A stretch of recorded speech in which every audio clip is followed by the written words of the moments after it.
Il y a 5 ans, l'épicerie révélait que l'utilisation d'antibiotiques dans l'élevage de poulets rendait le traitement de certaines maladies plus difficile. Et voilà qu'on apprend que c'est aussi le cas avec les crevettes.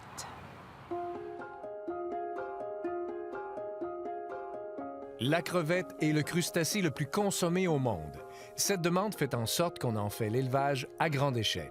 Or, nos analyses révèlent que certaines crevettes contiennent des bactéries pathogènes, comme E. coli ou salmonelle, et qui, en plus, résistent aux antibiotiques. Ce qui est arrivé, en utilisant les antibiotiques depuis à peu près 70 ans, on a exposé un grand nombre de bactéries à un grand nombre de molécules, et les bactéries ont tout simplement sorti de leur génome les manières de se défendre.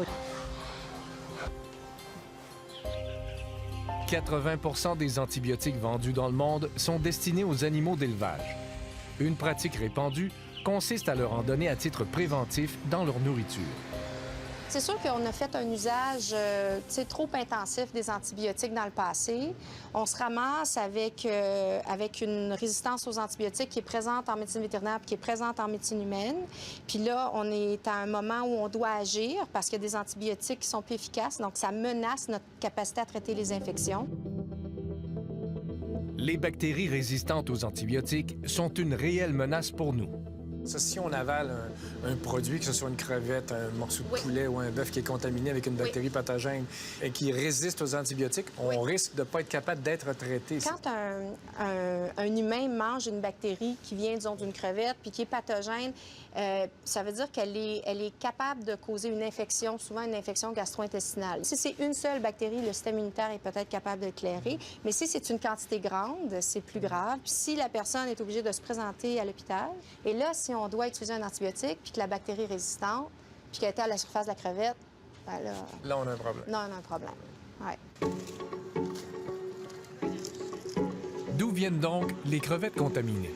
L'épicerie a fait analyser, en collaboration avec nos collègues de Marketplace de CBC, 51 sacs de crevettes crues et cuites, achetés congelés dans des supermarchés de Toronto, Calgary, Montréal et Saskatoon. Les analyses ont été effectuées par l'équipe du Dr Joseph Rubin de l'Université de la Saskatchewan, qui se spécialise en surveillance de la résistance antimicrobienne. Le constat est inquiétant. 14 échantillons sur 51 contenaient des bactéries potentiellement dangereuses, et 9 de ces échantillons étaient porteurs de bactéries résistantes à au moins un antibiotique. La présence de résistance aux antibiotiques dans ces crevettes-là confirme que ces animaux-là ont été exposés aux antibiotiques. Dans plusieurs pays, surtout des pays chauds pour lesquels il n'y a pas de contrôle serré de l'usage, on va utiliser des antibiotiques en grande quantité parce que la nappe phréatique, l'eau qu'on utilise, est contaminée. Sur les 9 échantillons porteurs de bactéries antibiorésistantes, 5 venaient de l'Inde, 2 de Chine et les 2 autres de Thaïlande et du Vietnam. C'est un enjeu mondial. Hein? Mais l'antibiotique n'a pas été utilisé au Canada, mais il est utilisé en Asie. Puis là, ça se retrouve dans mon assiette. Dans certaines crevettes, la résistance vient directement de l'utilisation d'antibiotiques dans les bassins d'élevage. Pour d'autres, ce sont les bassins eux-mêmes qui posent problème. Ceux-ci sont parfois contaminés par des eaux qui proviennent d'affluents dans lesquels on déverse directement les égouts. Donc, le E. coli, le Klebsiella, l'Enterobacter, c'est des origines, c'est ça, de matière fécale. L'origine est matière fécale, mais c'est autant de l'humain que des animaux. Hein? Alors, à ce moment-là, ça peut contaminer, puis c'est sûr que c'est des bactéries qui peuvent porter des résistances aux antibiotiques parce que peut-être les humains ou les animaux ont été traités avec ces antibiotiques-là. Puis là, si on parle de pays comme l'Asie, ou on parle de pays plus Amérique du Sud, à ce moment-là, la réglementation et l'usage des antibiotiques est plutôt... je veux dire, flou, un peu inexistante, donc ils peuvent un peu faire ce qu'ils veulent comme ils veulent.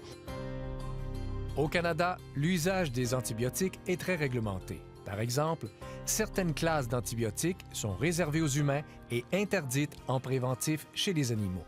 Interdit également d'utiliser des antibiotiques pour stimuler la croissance des animaux. Et au Canada, on doit avoir une ordonnance d'un vétérinaire pour y avoir accès.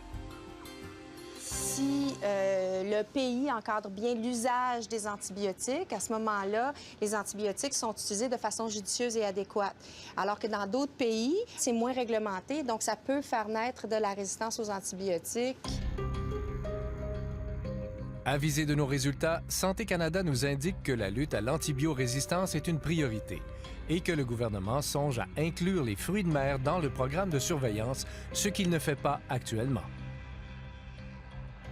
Quant aux compagnies qui vendent les crevettes incriminées, elles disent être conformes aux normes d'importation des fruits de mer au Canada, que la présence de bactéries résistantes aux antibiotiques dans les crevettes n'est pas inhabituelle et que le risque pour la santé est éliminé par la cuisson. À nous donc de redoubler de prudence.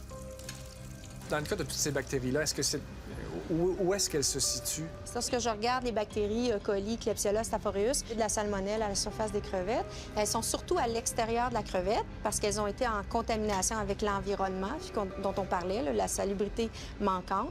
Donc, il faut bien manipuler puis bien laver avant de manger la crevette. Il faut donc traiter les crevettes comme le poulet pour diminuer le risque de contamination croisée, et ce, que vous les achetiez crues ou cuites. On peut diminuer considérablement le risque si on lave bien nos crevettes, on les décortique, on lave bien et qu'on s'assure que tout ce qui est bouillon qui vient du sac, le liquide de congélation, n'est pas utilisé, est éliminé, évacué le plus vite possible, puis bien rincé. Donc, le fait de décortiquer et de bien laver après la décortication, ça diminue votre risque. Puis on fait bien cuire aussi. On fait bien cuire parce que si on ne les prend pas assez cuites, on ne tue pas par la chaleur les microbes, malheureusement.